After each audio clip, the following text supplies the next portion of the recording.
Hey everybody, this is Matt here. This is not a normal game analysis. Normally I'm talking about a game that's generally really close in the entire match. It kind of goes back and forth and shows really good attacking lines. And this video is more or less over um, just showing why getting king safety is more important than lashing yourself aggressively early in the game and not focusing on your king's safety, and how that can be a very terrible downfall if your opponent takes advantage of it. And this was a blitz game that I played. It was a 3-minute, 2-second timer on Chess Live against my opponent Gene Happy. He was ranked 1432 and I was ranked 1521 at the time. And this video is more or less to just show why king safety is a critical component in the opening. You hear a lot of people talk about that in the opening. It's really important to get king safety. And I think this is a really good example to show that in action, why that's important. And so I'm going to go ahead and get into the video now. The game started out with pawn to d4, pawn to d5, and pawn to c4, queen's gambit. We see pawn captures on c4 and not to c3. Generally, it's a little better to play pawn to e3 first. But this was a blitz game, and whenever I play the queen's gambit on blitz, I have my preset moves to play d4, d5, and not to f3 automatically, because even if they decline the line and they go into the Slav or the semi-Slav, the knight will go there either way. So this was, slightly not as good as it could be, but it was because I'm playing blitz and I was trying to maintain as much time as I could without having to actually move the pieces physically. So we see that it doesn't really matter, it's just the order that the pieces come out. We see pawn to e6 now, getting ready to bring this bishop out to maybe pin the knight or just to get it off this back rank. And now we see pawn to e3 now to recapture the material that was previously captured on c4. Now the bishop comes out, pinning the knight. I just go ahead and recapture this material.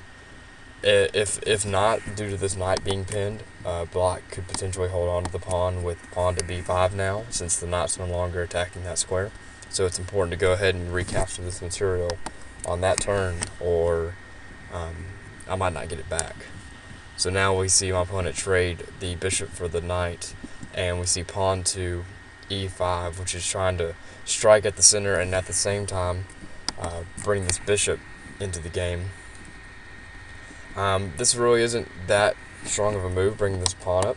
It does let this bishop come out, but you want to develop your knights first anyway, besides your bishop. So really the knights should have been developed maybe on these squares or other squares depending, and then maybe press this pawn forward maybe after you've castled. I've done some other things. This bishop's really not going to need to come out real soon, as opposed to king safety. But we see this pawn get pressed to e5, trying to strike at the center, which I wasn't really worried about since I could just recapture on d4. So it's really, I'm not sure what he was trying to accomplish besides just getting the bishop out. So we see the knight develop next, and the bishop come down to pin the knight. And this is where black is really running into trouble, particularly after I put a question to the bishop with h3, and he takes the knight, allowing my queen to come here. And now we have a situation where it's similar to the scholar mate, where my bishop and queen are converging onto the f7 square, getting ready to checkmate the king in 1. And so black has to respond to that and plays queen to f6, trying to kick the queen off this checkmate and to maybe trade the queens off. But the queen was also attacking this b7 pawn at the same time, which is what I capture. Now I'm threatening to take the rook, and the king is definitely not safe at all, and that's about to be exploited into a forced mate.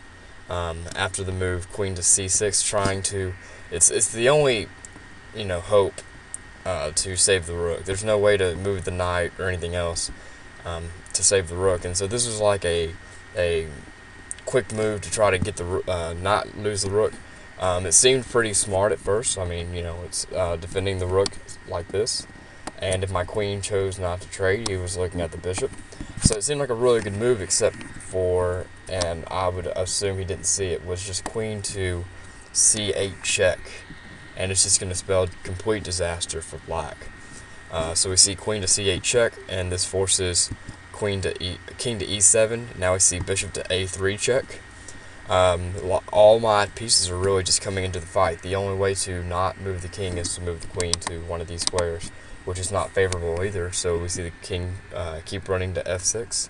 Now the queen can just scoot over to d8, attacking the king again. Blocking with the knight's no good, since the bishop and the queen are attacking the e7 square. So now the king has to move again. Can't move to this square, so he has to move to one of these squares.